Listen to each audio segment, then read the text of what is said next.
हाय। इस वीडियो में फ्रैक्शंस पर बेस्ड कुछ स्टेटमेंट्स दे रखे हैं। हमें ये पता करना है कि वो स्टेटमेंट्स ट्रू हैं या फॉल्स हैं।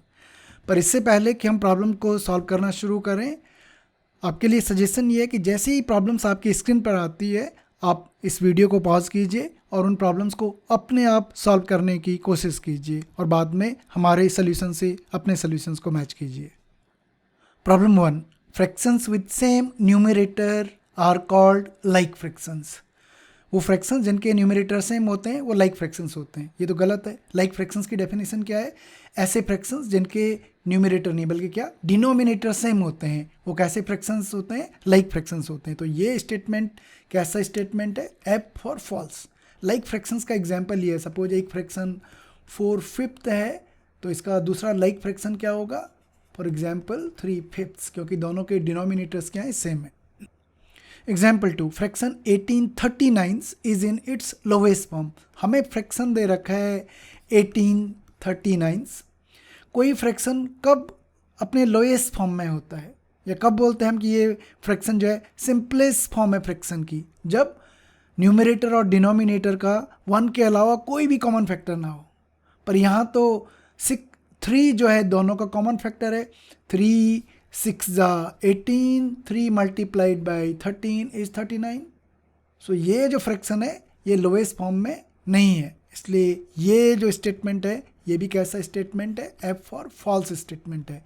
इनफैक्ट इसकी जो सिंपलेस्ट फॉर्म है वो क्या होगी? 6/13। Problem 3, fractions 1539 and 45/117 are equivalent fractions। Equivalent fractions क्या होते हैं? कोई दो फ्रैक्शंस जो भले वो न्यूमरेटर डिनोमिनेटर उनके डिफरेंट हो पर वैल्यू वाइज वो क्या होते हैं? इक्वल हो, सेम हो। ऐसे फ्रैक्शंस को हम क्या बोलते हैं? Equivalent fractions. Now equivalent fractions को निकालने का या पता करने का एक तरीका ये है, अगर हम सेम नॉन जीरो नंबर से न्यूमरेटर और डिनोमिनेटर को मल्टीप्लाई करें तो जो नया फ्रैक्शन आता है वो पहले फ्रैक्शन के क्या होता है? इक्विवेलेंट होता है। यहाँ पर हम देख सकते हैं 15 को अगर हम 3 से मल्टीप्लाई करें तो इस फ्रैक्शन का न्यूमरेटर 45 आ रहा है। 39 को हम 3 से मल्टीप्लाई करें तो इस फ्रैक्शन का डिनोमिनेटर आ रहा है। सेम नॉन जीरो नंबर 3 से हमने 39 को मल्टीप्लाई किया है और हमारे पास फ्रैक्शन 45/117 आ रहा है। इसका मतलब जो है ये दोनों फ्रैक्शन आपस में कैसे फ्रैक्शन है? इक्विवेलेंट फ्रैक्शंस हैं। तो ये जो स्टेटमेंट है T4 क्या है? ट्रू है। इनफैक्ट इक्विवेलेंट फ्रैक्शन पता करने का दूसरा तरीका ये है कि दोनों फ्रैक्शंस को आप रिड्यूस कर दो लोवेस्ट फॉर्म में, तो लोवेस्ट फॉर्म दोनों फ्रैक्शंस की क्या होनी चाहिए? सेम होनी चाहिए। Example 4, the fraction represented by the unshaded portion in the adjoining figure is 5/9। इस डायग्राम में अनशेडेड पार्ट्स को जो फ्रैक्शन रीजन जो रिप्रेजेंट कर रहा है वो 5/9 फ्रैक्शन है। अब यहाँ देखो ये होल को कितने इक्वल पार्ट्स में डिवाइड किया गया है? 1 2 3 4 5 6 7 8 9। तो डिनोमिनेटर कितना होना चाहिए? 9। तो डिनोमिनेटर तो ओके है। कितने अनशेडेड पार्ट्स हैं? अनशेडेड 1 2 3 4 अनशेडेड पार्ट हैं। तो जो फ्रैक्शन इन अनशेडेड पार्ट को रिप्रेजेंट कर रहा है वो कौन सा फ्रैक्शन है? 4/9। जबकि यहाँ क्या दे रखा है? 5/9। इसका मतलब ये स्टेटमेंट कैसा स्टेटमेंट है? एफ फॉर फॉल्स स्टेटमेंट है। प्रॉब्लम 5, हमें दो लाइक फ्रैक्शंस दे रखे हैं क्योंकि इन दोनों के डिनोमिनेटर्स क्या है? सेम है। और हमें ऐड करके बताया गया है कि ये ऐड करके जो फ्रैक्शन आ रहा है वो 31/38 से कैसे निकाला ये? इसमें क्या किया गया है? डिनोमिनेटर को डिनोमिनेटर से ऐड किया गया, न्यूमरेटर को न्यूमरेटर से ऐड किया गया है। तो ये तरीका सही नहीं है दो लाइक फ्रैक्शंस को ऐड करने का। तो ये स्टेटमेंट भी क्या है? फॉल्स स्टेटमेंट है। कैसे हम दो लाइक फ्रैक्शंस को ऐड करते हैं?